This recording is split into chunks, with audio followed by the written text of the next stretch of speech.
Відходимо, відходимо. Валу, далі.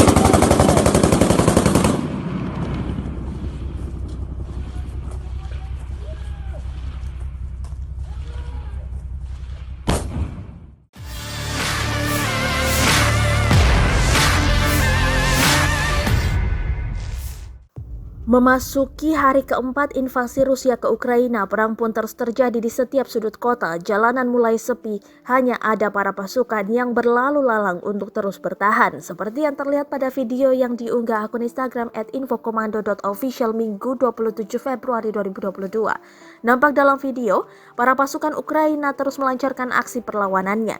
Bahkan, mereka meluncurkan RPG untuk menyerang posisi pasukan Rusia. Sepintas terlihat kendaraan lapis baja Rusia yang hancur terkena tembakan.